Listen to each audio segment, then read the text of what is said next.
Hey everybody, I'm here today to show you and tell you how to use correction tape. This will be a super easy tutorial, but also a full tutorial, so let's get right into the video. As you can see right here, I have this all-purpose correction tape, and it's extremely useful if you're writing in pen and you write something down that you don't want. So let's say I'm writing, I'm just going to draw some lines here, okay? And let's say this line right here, I don't want that line.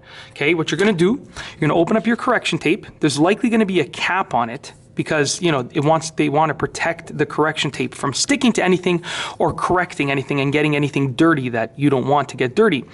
And you'll notice that on the correction tape, here's the key factor. One side has a white surface and the other side is going to have sort of just the backing of the tape. So one side has the actual, you can see it's a much more vibrant white, and the other side is just sort of a regular dull backing white of the back of the tape.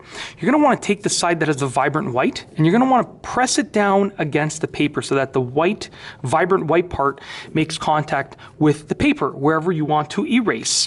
And you can take it like this and you want to apply pressure, slide it across, and then sort of, you want to like go like this to sort of flick it off. And that will sort of basically almost cut the correction tape and stop it from adhering. Sometimes you can just pull it off nicely, but it all depends. I always like to sort of go like that just to make sure that it's going to come off properly. So you take your correction tape, you start where you want it to start, you go across, okay, and whenever you're done, I always go like that, flick it off. Now that one came off a little bit dirty right there, but I'll erase another line here and I'll show you that if you just take your time like that, there you go. That's a little bit better, okay? So I can erase all of these, I can correct all of these.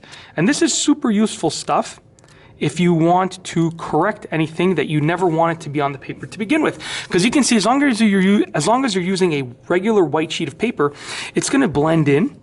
Now obviously you can see that there's correction tape there, but then once it dries, you can write on top of it. So I put this here not too long ago and it's fully dry, it's good to go, and I can just write on top of it. So as you can see, I can just put a squiggly line on top of it, and even this is probably already dry enough. It only takes a few moments and then you can write on top of it like that. I wouldn't do these just yet, but yeah, I would say, you know, some people will tell you can write on it right away, but I would rather just wait, you know, 30 seconds to a minute and then make sure you're good to go. Now I'm probably good to go with these. That's it. If you like this video, please be sure to give it a thumbs up. Let me know what you think down below as a comment. And of course, be sure to subscribe for more great videos just like this one. And that's all I have for you today. Thanks for watching.